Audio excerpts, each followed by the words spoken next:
Hello my dear friends, welcome back to this video series on saluting women in history. Today we shall look into the contribution of women activists in the self-respect movement of Tamil Nadu. As far as the history of Tamil Nadu is concerned, the self-respect movement and the Dravidian movement occupies a prominent place during the first half of the 20th century. The self-respect movement in Tamil Nadu was started by Thanthai Periyar in 1925 as a movement in order to raise the consciousness amongst the oppressed caste of Tamil Nadu against the exploitation of the upper caste, mostly the Brahmins. Under the guidance of Thanthai Periyar, the self-respect movement passed major resolutions in order to improve the conditions of women. They passed the resolutions for widow remarriage, women's right to property, prohibition of dowry, and against the institution of Devadasis in Tamil Nadu. With this background, this video will examine the role and contributions made by women activists for the accomplishment of social equality based on sensible ideals among the people of Tamil Nadu.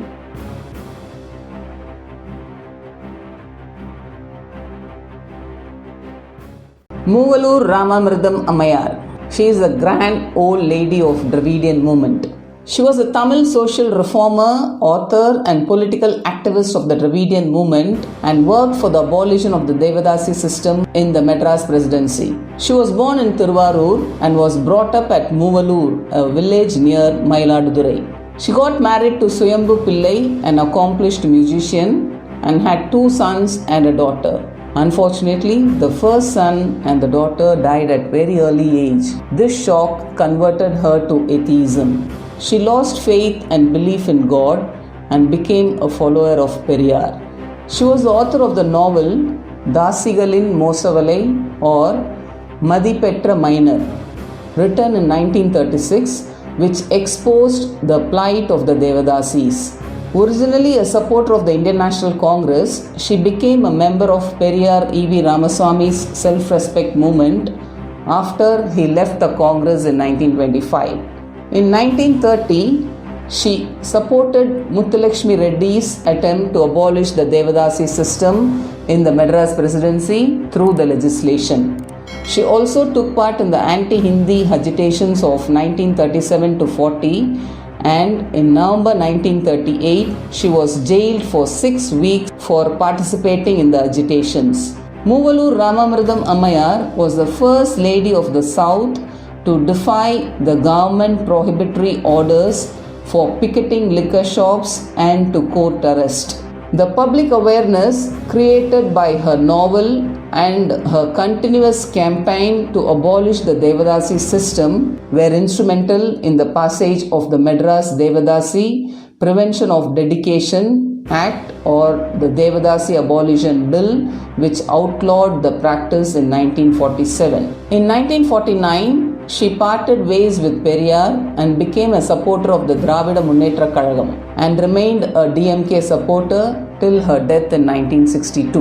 In her memory, the government of Tamil Nadu has instituted the Moovalur Ramamridam Ammal Ninaivu Marriage Assistance Scheme, which is a social welfare measure in order to provide financial assistance to poor women. Annai Nagamayar. She was born at Tadampatti in Salem district. In 1898, she married Thanthai Periyar and extended her immense support in his proceedings. When Periyar was arrested by the British in 1921 for protesting against toddy shops, Annai Nagamayar, along with Periyar's sister Kannammal and other women cadres, spearheaded the intense involvement of the women-led toddy picketing agitation at Erode. It has been historically stated that the nation had never before witnessed such an independence struggle led by women picketing toddy shops, and even now this incident stands testimony to the ideology of women empowerment that Thanthai Periyar always insisted and believed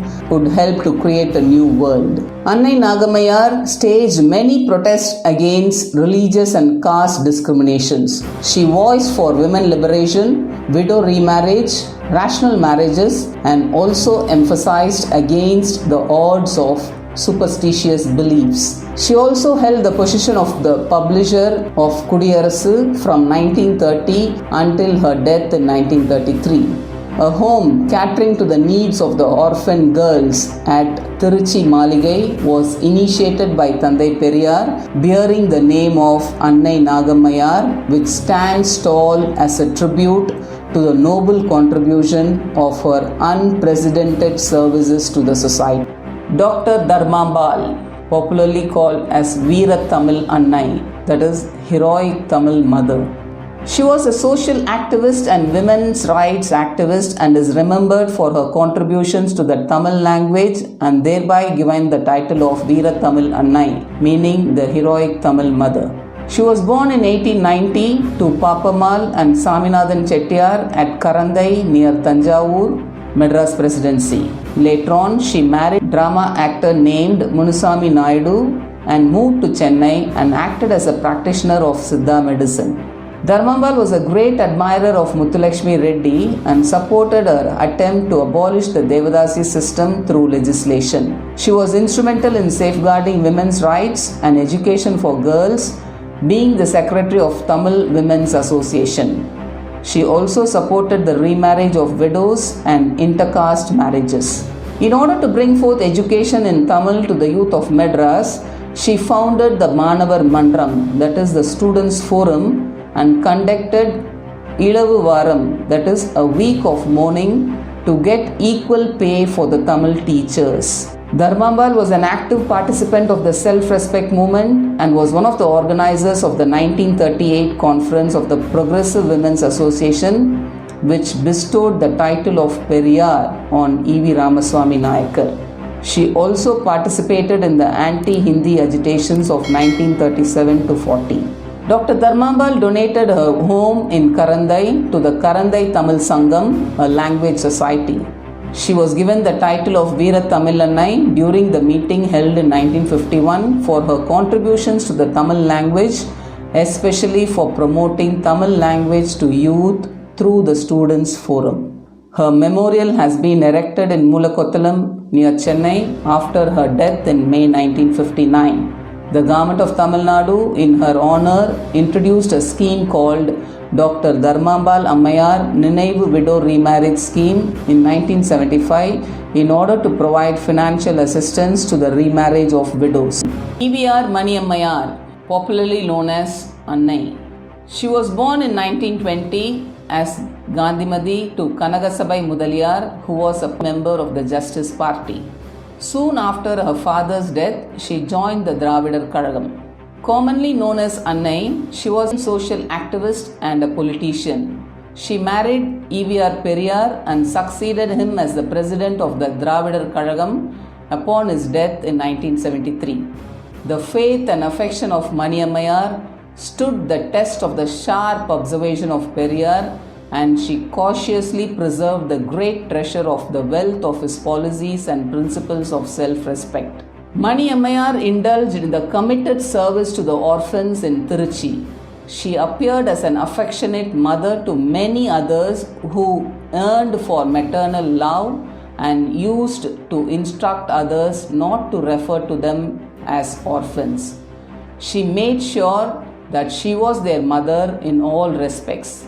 When they attained age and completed their studies, she arranged marriage for them and settled them in life. The history of the Dravidian movement was not only the history of Thanthai Periyar but also that of Mani Ammayar, as she did not have any life of her own. Her life was only that of her life linked with the party. In order to honor her, the government of Tamil Nadu introduced the scheme called EVR Mani Ammayar Memorial Widow Daughters Marriage Assistance to improve the educational status of the poor girls. Muthulakshmi Reddy, a social revolutionary and the first woman legislator in British India. She was an eminent medical practitioner, social reformer and Padma Bhushan awardee in India, and she was the first woman legislator in British India. She was born in the princely state of Pudukkottai in Tamil Nadu to Chandramal and S. Narayanasamy, who was then the principal of Maharaja's College. In spite of various constraints faced by girls in India of her times, She could complete her higher education and was admitted into medical profession in 1907. She joined the Madras Medical College, where she achieved a brilliant academic record and graduated in the year 1912. She expressed a need to be a different woman from the common lot and pitied women for their subordination to men, and inwardly rebelled whenever she heard people say that only boys needed education. Muthulakshmi Reddy married Dr. Sandara Reddy when she was 20 years old on the demand that he promised to always respect me as an equal and never cross my wishes. She met Sarojini Naidu and began to attend women's meetings and shared her personal concerns in terms of women's rights. The two great personalities who influenced her life were Mahatma Gandhi and Dr. Annie Besant. They persuaded her to devote herself for the upliftment of women and children. Muthulakshmi Reddy went to England for higher studies and joined in Women's India Association to enter the Madras Legislative Council and was unanimously elected as its deputy president. She led the agitation for municipal and legislative franchise for women. And it is important to highlight here that she was nominated to the Madras legislature as a member of the Legislative Council in 1926, and she became the first woman to be a member of legislature in British India. Muthulakshmi Reddy was considered to be the pioneer of numerous social reforms, and her book, My Experience as a Legislator, records all her services in the legislature. She was the prime mover behind the legislation that abolished the Devadasis system in 1929 and played a keen role in raising the minimum marriage age for boys at 21 and 16 for girls. She was actively involved with several orphanage homes and women's welfare organizations and initiated measures to improve the medical facilities given to slum dwellers. In 1930, she founded Avvai Home, a home for the destitute women and orphans at Besant Avenue, Adayar. As an MLC, she introduced a scheme of free education for girls up to class 8. She was responsible towards opening a hostel for Muslim girls, and scholarship were given for Harijan girls. She acted as a chairperson of All India Women's Conference and also became the first chairperson of the State Social Welfare Board. She was also a member of the Hot Talk Committee, and she travelled extensively and studied the progress of women's education throughout the country. She also acted as the editor of Roshni, an important journal of All India Women's Conference. Muthulakshmi Reddy suggested to the government for opening a children's section in the maternity hospital, and the Kasturibai Hospital at Triplicane is a monument to her efforts. During her address at the centenary celebration of the Madras Medical College in 1935, Dr. Muthulakshmi Reddy first expressed her desire to start a hospital for cancer patients and started the Cancer Relief Fund as well. As an outcome, with the overwhelming support of like-minded people, the foundation stone for Adayar Cancer Institute was laid by Jawaharlal Nehru in 1952, and today it has developed into a world-renowned institution. Muthulakshmi Reddy continued to fight for her cause till the end of her days, and even at the age of 80, she was energetic and vibrant.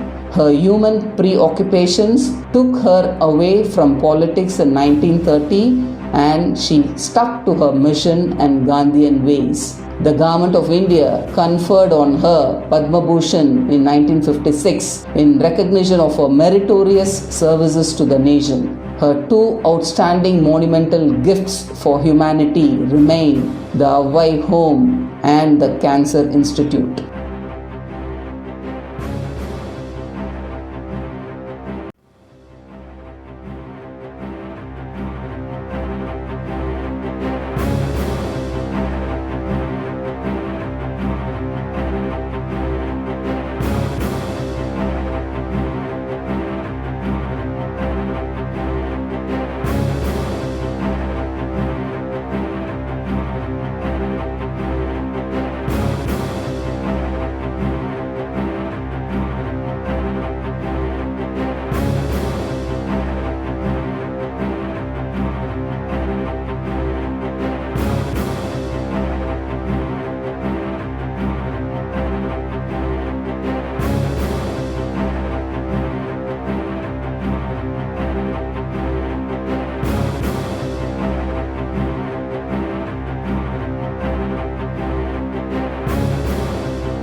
With all the facts highlighted above, the multidimensional role played by women activists and their feminist ideology is to be understood from their innate sense of gender equality and social justice. The women can get back their rightful place in society if law is properly enforced in order to check the male superiority.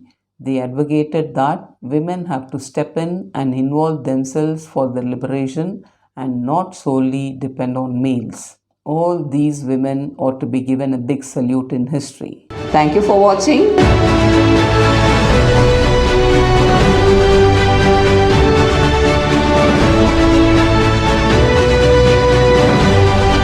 Please like, share and subscribe to this channel.